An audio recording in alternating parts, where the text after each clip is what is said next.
Mark chapter 11 from verse 12. The next day, as they were leaving Bethany, Jesus was hungry. The next day, as they were leaving Bethany, Jesus was hungry. The next day, when Jesus was leaving Bethany, he was hungry. Jesu achibuda muguta rinonzi Bethany, wakava nenzara. Waitova nenzara achibuda muguta rine vanhu. The next day, as they were leaving Bethany, Jesus was hungry. Jesu unenzara achibuda munzvimbo ine vanhu. Jesu unenzara achibuda muguta rine vanhu.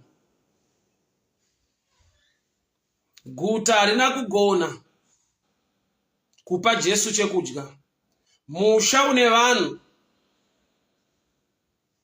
Musha une vanhu. Manga muna Jesu. Achiita minana. Achiporesa vazhinji. As Bible rinoti, as he was leaving Bethany, he was hungry.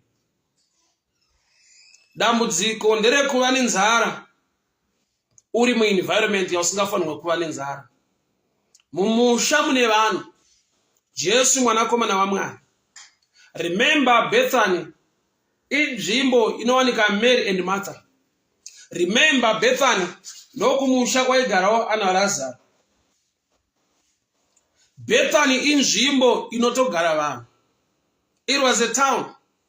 But as Jesus was going out of Bethany that next day, as he was leaving Bethany, he was hungry. Haana kuzoita nzara abuda muBethany. Wakatobuda muBethany aine nzara yacho.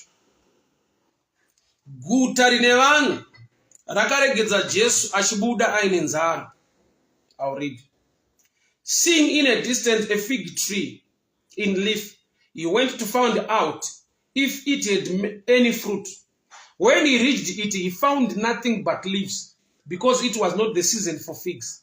Then he said to the tree, "May no one ever eat fruit from you again." And his disciples heard it. Jesu ndokubva asvika pamuti waaona at a distance wakasvibira, muti wemuonde. Asvika ipapo ashayiwa maonde. Unotaura izwi rekuti, "May no one ever eat fruit from you again." Zvinoita sekunge kana kuti ndizvo kuti Jesu uri kutuka muti uyu kuti uregere zvakare kuva nezvibereko. Asi ndidati ndibate mazwi anoti may no one, may no one, may no one. Zvoreva kuti vagari vemuBethany ndivo vaibuda vachienda kumuonde. Vagari vemuBethany ndivo vaisaplaiwa maonde nemuonde uyu. Saka ivo nokuti havana kusaplaya, wakasika muonde. Jesu paari kubuda muBethany aine nzara, mashoko ake against the tree ndiri kuaona sekunge mashoko ari against the people of Bethany. Nokuti mazwi ati may no one ever eat fruit from you again, which means nyangwe Jesu akaenda kumuonde isiri nguva yemaonde akamashayiwa. Izvozvo zvakonzera kuti affected even panguva inofanirwa kunge ichiwanikwa maonde. Nokuti kana izwi rati may no one eat from you, may no one eat fruit from you again, which means even ikava nguva yekuti isizeni yekuva nemaonde, muonde hauchatenderwa kupa vanhu maonde in season, nokuti wanyima Jesu outside the season. But handisi kushifta a blame to the fig tree, nokuti nyaya inoyi yakavanzika pakuti yatanga nekuexplaina muguta muri kubuda Jesu aine nzara muBethany.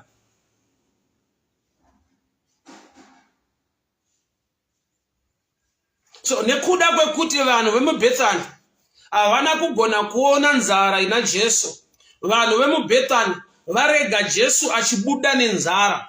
Ndoda tuone picture. Jesu haana kuenda mudzimba dzevanhu achindonoka kuti ndine nzara. But pane chatinotarisira chatinofanirwa kuona. It's not every time Mwari pavanokuratidza need iripo. But you must mature and come to a level yekugona kunzwa in your spirit uchiratidzwa a need or a role you need to play concerning the things of God. Why? Nekuda kwekuti that role ukasaiplaya, Jesu achibuda muBethany paari kutotaura nemuti, ari kunotaura nyaya dzevanhu pamuti, kwete nyaya yemuti pamuti. Ndoda kuti undinzwe mudikani mangwanani. Ati may no one eat again. May no one eat fruit from you again. Which means in season yaunofanirwa kuproduce mafigs, handina munhu wandatendera kuti azowanikwa achidya pano, nekuda kwekuti kune vanhu vasina kumupawo chekudya muguta raabuda. Jesu haasi kubuda musango aine nzara. Jesu haasi kubuda mugwenga aine nzara. He's coming out of a town, out of a city called Bethany, and he was hungry. But handina kuona achinoka achigogwedzera vanhu achikumbira chekudya. Kuda kuti there must come a time when you are mature in the things of the Spirit, you must hear from the Spirit kubva kunzwa mumweya wako need iripo yaunofanirwa kugadzirisa. Why? Nokuti Jesu akabuda aine nzara, zvinenge zvichakonzera nzara in the future, even in the season yekuti tiwane mafigs. Nokuti Jesu pano nyangwe ari kutaura nemuti, ndiri kunzwa achitaura nyaya dzevanhu, ari kuti may no one. Kuda kuti muti wewe ungatenderwa zvako kupa shiri, muti wewe ungatenderwa zvako kupa vamwe vanhu, but may no one. Kuda kuti hakuna munhu waane mvumo yekuuya pashayiwa Mwari chino. Jesu washayiwa maonde pamuti wemuonde, nyangwe yanga isiri season yemaonde. Asi Jesu kutaridza kuti une simba pamaseasons ese, ari kuti may no one ever eat again from you. Zvoreva kuti pano pane nyaya dzevanhu panapa kudarika nyaya yemuti. No one hausi muti, vanhu. Zvoreva kuti Jesu uri kuadresa kunyima kwevanhu vemuBethany kuti kana mandinyima ndabuda muguta renyu ndiine nzara, imi ndakakusaplayai maonde amunogona kudya kana maane nzara. Zvoreva kuti nzara yenyu ndakaigadzirisa pandakakupai miti yemionde, asi imi hamuchagadzirisa nzara yaakakupai chekudya. Can I go deeper this way? Muonde uyu hausi muonde wakasikwa nekugadzirwa nevanhu vekuBethany, asi zviri pachena kuti munhu paari kubuda muBethany achifamba akanzwa nzara aingotsambuka odya maonde mumuti wemuonde opfuurira mberi nerwendo. But Jesu ndobva ashayiwa maonde, iye ari akasika muonde. Muonde waipota uchipa vanhu especially vekuBethany maonde nezvekudya. Zvino Jesu wabuda muBethany aine nzara, but ari iye akapedza nzara yevanhu vemuBethany nekuvapa this fruit tree, the fig tree.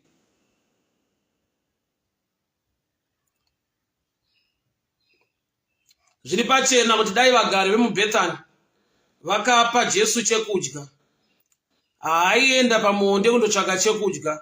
Kana abuda muguta adya, nzara yapera.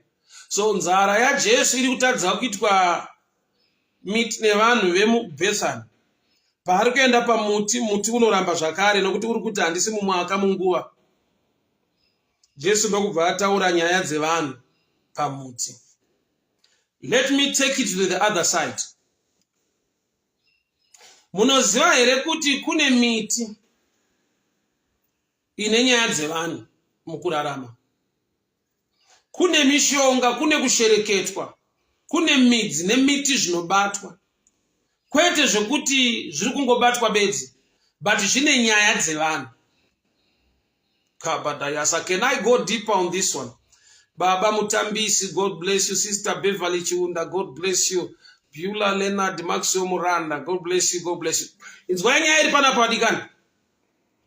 Jesu paari kutaura pamuonde, ari kutaura nyaya dzevanhu pamuonde, nokuti ari kuti may no one eat from you. May no one eat from you. Kuda kuti panapa pari kunyimwa vanhu vanyima Jesu. Jesu abuda muguta rine vanhu aine nzara, ndokusvika pamuti womuonde, ndokushayiwa maonde, ndokubva aziva kuti nyaya haina kutangira pamuonde, nyaya yatangira pavanhu vandakapawo muonde wacho. Saka akashayiwa maonde pamuonde, ndokubva aregera kutaura nyaya dzemaonde, ndokubva ataura nyaya yevanhu kuti no one, hapana anofanira kunge achidya pano. Kureva kuti kune vakanyima Jesu, ivo vakapiwa naJesu. There are times yekuti ukaziva Mwari zvaakakuitira, ukaziva Mwari zvaanoita muupenyu hwako, ukaziva kuti hazvisi musimba rako asi zvakabva murudo rwake nenyasha dzaakakupa, haafanirwe kubuda aine nzara, haafanirwe kubuda aine nzara. Ndiri kuti iva nemeso anogona kuona need in the things of God, iva nemeso anogona kuona need in the house of the Lord, iva nemeso anogona kuona need even in your society, iva nemeso anogona kuona need. Why? Because the need yaunoignore in return inodzoka yorwa newe. Nekuda kwekuti Mwari wakasika muti wemuonde akaudyara close to Bethany, achiitirawo vagari vemuBethany kuti even nguva yefamine, zvinhu zvakaoma, musina chekudya mumba, munogona kuenda pamaonde mobatsirika murarama. Asi muonde wekuBethany hauna kupa Jesu maonde. Asi Jesu haataure zvinenge zvine chekuita nemuonde. Unotaura izwi rekuti hapana munhu unofanirwa kudya kubva pauri, hapana munhu unofanirwa kudya. Kureva kuti pano pari kugadziriswa nyaya yevanhu, nokuti kune vanhu vanyima Jesu chekudya, kune vanhu varega Jesu achibuda nenzara. Saka Jesu anoti ndiri kutaura nyaya yevanhu vandisiya ndakadaro. Muonde hausiriwo une nyaya, but vanhu vemuBethany vandiregera ndichibuda nenzara ndichiuya pamuonde. Kuvanhu chekudya chavo hachina season, vanhu vanodya misi nenguva, but Jesu waenda pachinhu chine season, achibuda musociety isina season, but isiri kuunderstanda kuti tina iye Kristu wakatipa muonde, tamurega achibuda nenzara. Tine nyaya dzatakaignore, tine maissues atisina kuadresa, tiine capacity, tiine nyasha dzatakapiwa naMwari, tichigona kuita hatina kuita.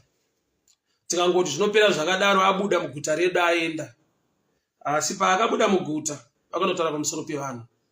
Let me explain this so you can pray. So miti inoudzwa, miti inokanganisa vanhu. Kana vanhu vakazova nenzara vakauya pamuti wemuonde, even iri season yemaonde, havasi kuzomawana nokuti muti une mashoko awakaudzwa. Mukurarama kwevanhu kune vanhu vanotaura nemiti kuti yaafekte vanhu, but ndinofara nekuda kwekuti Jesu wakandohengwa pamuti padanda, ndiye wakaenda akandofira padanda iroro. Zvoreva kuti iye wakanoafekta kushanda kwese kwemiti kuti iregere kushanda against your life, nokuti chiri padanda ndo chaakushanda kwete danda racho. So Jesu wakataura kumuti, hapana anofanirwa kudya pauri. The negative world inenge inoshanda futi nekuudza miti. Kune vanhu vakakanganiswa nekuda kwekuti kune vanhu vakavabatira mishonga, kune vanhu vakabata mudzi, kune vanhu vakabata miti vakataura nayo, vakataura mweya inoenda pamuti kuti igone kuafekta vanhu. I cancel that in the mighty name of Jesus. Ndinotaura zita raJesu Kristu, iye wakaenda pamuti, iye wakahenga padanda. To reverse every case, I speak the name of the Lord Jesus. Mishonga yese yakabatwa against your life, mishonga yese ichabatwa against your life, I cancel that wicked power by the power of the Holy Ghost. In the mighty name of Jesus. Ushereketwa wese, miti yese yakataurwa nayo, midzi yese yakabatwa pakataurwa zita rako, ikaudzwa kuti uningi ngaashayiwe basa, miti yese yakaudzwa zvine chekuita neupenyu hwako zviri negative, ndinotaura moto waMweya Mutsvene, ndinotaura moto waMweya Mutsvene, ndinotaura moto waMweya Mutsvene. No spirit of witchcraft has power over your life. No spirit of witchcraft has power over your life. Midzi yese nemiti yese nemakwati ose akaudzwa kunzi aafekte upenyu hwako, ndinotaura zita raJesu Kristu weNazareta, iye wakaenda pamuti, iye wakahengwa, wakatakura kutukwa kwose. Every plan of the wicked, every spirit of witchcraft, every power of witchcraft must bow to the name of the Lord Jesus. Receive grace and favor. In Jesus' mighty name I pray. Amen and amen. God bless you. God bless you. God bless you. May the good Lord favor you. May the good Lord protect you. In the mighty name of Jesus. Amen and amen. Rosisa Abe, God bless you. Maichi Wanga, may the good Lord bless you. May the good Lord favor you. Beverly Chiunda, may the good Lord bless you. Unify Mugobera, Elson Lawrence, God bless you. Sizi Eva, Baba Mutambisi, may the good Lord bless you. Chiwai Simon, may the good Lord protect you. Vigilant Mugore Terry Rashi, may the good Lord bless you. May the good Lord favor you. Nyasha Florence Wati, may the good Lord bless you. May the good Lord favor you. Nyasha Wanzwe, Nezi Tarajeso, Nezi Tarajeso, Nezi Tarajeso. Evans Chisoma, God bless you. JD, God bless you. Penilope Matienge Hore, God bless you. Rachel Mugaviri, God bless you. Blessing Chiumbiri, God bless you. Fortunate Magezi, God bless you. Tambudzai Chikango, Oswald Sechiwa, God bless you. Patricia Manga, God bless you. God bless you. God bless you. Joseph Chikati, Tatenda Mupindu, Vigilant Mugore, Cecilia Chisese, may the good Lord bless you. Amazangu Muskere Miyasha, join me tomorrow for morning devotion. Muskere Murugare, Mariwaku Chengete, Mariwaku Gonese. In Jesus' mighty name I pray. Amen and amen. Bye-bye. God bless you.